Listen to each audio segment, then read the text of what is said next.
What's up, y'all? It's your girl Jay. I'm here to keep it real with y'all. I watched a lot of videos here. A lot of creators just left out a lot. There's a lot that goes into dancing. People do quit for different reasons. Some people get out the game with nothing. Some people get out with maybe just knowledge. Some people get out with their life. Some people, I don't know, like I said, it's just different for everybody. I have my reasons why I got out the game. Main reason being, got married, had another child. But there are a million and one other reasons that led up to me getting out the game. So let's get into it. I danced almost 10 years. I danced white clubs, black clubs, Spanish clubs, all three. A lot of girls aren't able to like cross over and do all three. I was able to do that. A lot of clubs, especially white clubs, have like a real like preference. It's a thing that they have with certain black girls. It's not like a light skin, dark skin thing. It's nothing like that. But it's more so like your look. You got the decorum. Are you polished?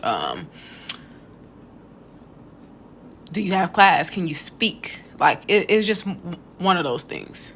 And physically, I was fit. So it was nothing to be able to kind of flip-flop into all those clubs. One of the main reasons, that led up to me getting out the game was finances. I know a lot of people say like, oh, the clubs, some people say like, oh, the clubs aren't the same, or some people feel like you're aging out the game or anything. I didn't age out the game. If I wanted to keep stripping now, I probably could still do it. But I don't want to. Obviously, like I said, I'm married, got a family, got a business. So that's that. I was really being taken advantage of, being extorted, being sucked dry, all that. I was really dishing out more than I was making. I would pay, I had one child at the time. I would pay for a sitter. I would have to pay for a train ticket. I would have to pay for my hotel. I would have to pay for my cabs. Those were everything outside of the club. In the club, I was paying the $300 house fee that I had to pay up front. So it's almost like you pay twice every time you work, because you have to give them money up front before you even put on your thigh-high boots and G-string. They have to have their money. And by they, that's the club. That $300 did not cover all the other expenses in the club. You still have to pay the stage sweeper. You have to pay security. You have to pay the DJ. You have to pay the house mom. There were a lot of people to pay, and it was frustrating. Sure, if you look on TikTok or if you go on Instagram and you see a dancer post, large lump sums of money, for one, you got to ask yourself, like, she's splitting up with a partner. And then it's like, okay, even if she's done, let's say she's not splitting it with a partner. Let's say she made $1,500. After you pay all these fucking people and pay these things off, you can't count your money till all that shit is taken care of. Bottom line. Some women were able to like split hotel rooms with their friends. Some women were able to stay at their friend's house. I didn't have that. I didn't really speak to nobody like that. I didn't have a problem with anybody, but I had trust issues. Whether you have a good night or a bad night, people got to get paid regardless. And skimping out on paying some of these people had repercussions in a sense. Let's say you don't pay the DJ properly. You might not get caught at the stage when them guys are throwing hundreds and thousands of dollars on stage. He might give you a shitty song and nobody will come up there. Because let's be real, in Chicago, they don't even tip you based on your look. They were tipping you based on the song that was played. But that's another story for another time. Like, not tipping the right person properly will literally make or break you. That goes to the stage sweeper, like I said, the DJ, security, the house mom. And yeah, that's just what it was.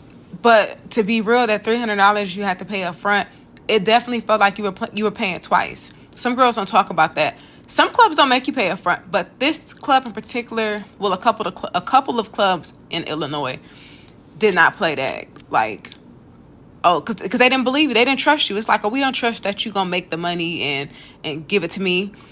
So you have to give it to them. And it's, like I said, it's almost like paying twice. Imagine coming in Friday with money outside of work. Say you had a part-time job somewhere. Imagine giving them your $300 and you worked for that. You drove to your other job and did whatever and dealt with those people at the other job, and that's your money. You giving them that, and then you can't really say, let's say you go to work and you make $1,000. You can't really even say you made $1,000 because you got to make your $300 back. So you really only made $300. I mean, only made $400. Sorry, and so you got to pay all these people in inside expenses, outside expenses. Like, the shit is crazy, y'all.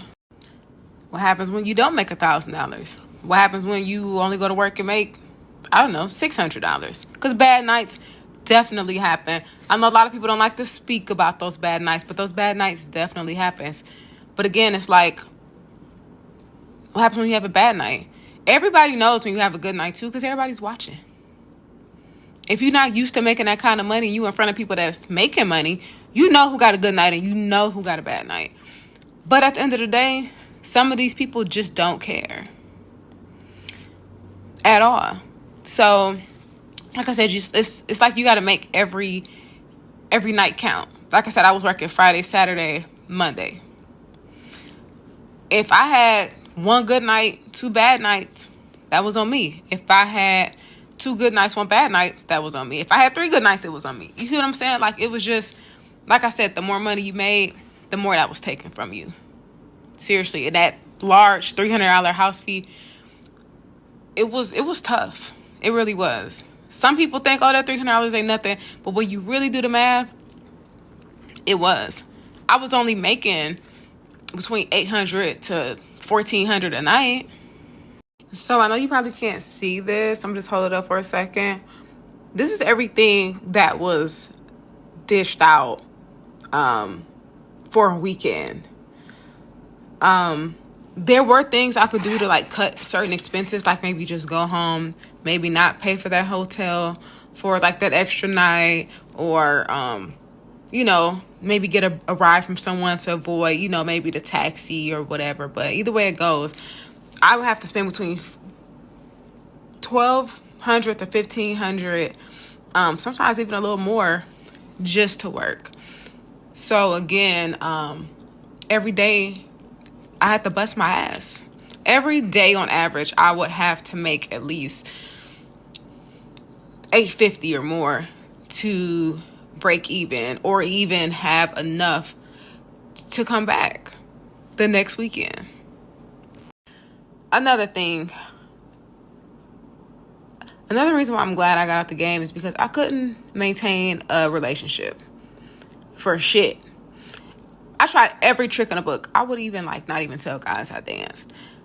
But at the end of the day, even though to you as a dancer, it's a job, they don't see that. They so somebody just gonna give you some money because you're pretty, or somebody gonna give you some money for X, Y, and Z. That's bullshit. I don't believe that. You probably like these guys. You want to screw them, or they think you are screwing them, or shit like that. And it was like, no matter how you reassured someone that wasn't the case, it was never, you could never say it enough. You could never say I don't even know these guys. I don't care about these guys. I just want the money. That wasn't enough for them. I don't know why. It just wasn't. Guys just ain't going for that shit. They just think that you're attracted to all this money and shit. And no, that don't even be the case a lot of times. For some women, but not everybody. But for me, that definitely wasn't the case. But they just wasn't trying to hear that shit. Let's just be real. They didn't care. The thing about dating a dancer is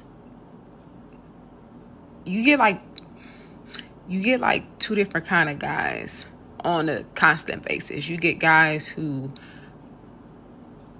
don't want you to strip, but they won't do nothing to get you out the game. Or you get the ones who are they trying to take advantage of you, as if you already got enough people trying to do that too. There are like new ways of like pimping that guys do, or trying to take advantage of you. They might try to take your car while you're at work. They try to ask you for money. They might even take your money, or they might even, take it without your knowledge. And while you at work, they cheating because they think that's what you're doing. When at the end of the day, what you're doing is just a job. They think that because you're in lingerie or some kind of exotic dance wear, dancing to their favorite song, that they think you having sex. All clubs don't work like that. Yeah, some clubs, there's some hoes in these clubs, but you may not be that hoe, but they don't care. They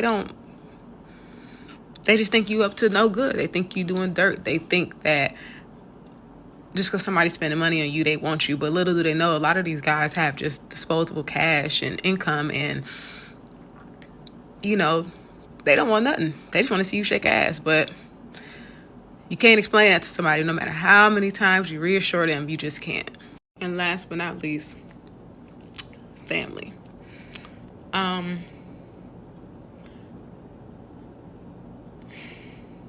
just trying to figure out how can I say this, because I know everybody's family dynamic is different. I'm just gonna speak on me. 'Cause I can tell you other people's stories, but I'd rather them tell you. I'm gonna speak on mine. When it comes to family thinks that stripping is like prostitution, like you walking on the corner with some tore up fishnets, asking to suck dick for $5. That's what family be thinking stripping is. They think that you under every drug out here, and you an alcoholic, and you sleep with everybody man, and it's not true. That's not how this shit works. Being taken advantage of financially by family hurts. Either hurt you up front or hurt you after. So front end or the back end. Sometimes family will be like, can you take me to the store? Then they'll have all this extra stuff knowing they don't have all the money for it, and you're not going to leave your family hanging, so you can pay for it, right? Or you get people that are like, hey, can you put something on this bill? Or I need this until, my next payday, or I need that, or can you do that? The thing that bothers me is the fact that they don't ask nobody else. That used to kind of fuck me up. Like, really fuck with my head. And like I said, it's weird, because it's like, it's one of those situations where it's like, you need these people because you work. You need somebody to keep your kid, and, why not have them with family? But at the same time, it's like, I'm paying you to babysit, but you also need money for all this other stuff too. Like, they don't care that you got other expenses and other things you got to pay for. They just don't. And like I said, it's probably one of the other top reasons why I got out the game, because how can I save? How can I better myself if I'm still, doing the same thing over and over again? Like, it's completely unfair. So I want to be rambling on and on. I'm just going to close this video out. But before I close it out, I just want to say that there are other reasons why, I got out the game. The hustle changed. The whole idea of, you used to have to be beautiful to dance. Now it's like anybody can do that shit. That was another reason why. I can't think of every single reason why. There are several reasons why, but yeah. If you have not done it yet, please like, share, and subscribe. Again, there are a million other things we can get into, but I won't keep y'all long. But, I'll briefly touch on, strip clubs turn into promoters to get the clubs busy, but then promoters bring a club atmosphere, not a strip club atmosphere. That's always an issue. People come into clubs, and sometimes the women outnumber the men, and then that's also a problem too. Not the dancers, but the female customers. Theft, because female customers do steal from dancers. That was a big issue. I remember girls physically fighting female customers for that reason. Colorism. Have I experienced it? Absolutely. Have I experienced it in black clubs? Yes. But white clubs, have I experienced racism? Yeah. But you're not going to be everybody type. Strip club is like a damn restaurant. Everybody don't want steak. Some people want chicken. Some people want fish. Some people want vegetables. So that's that. But again, there are several other reasons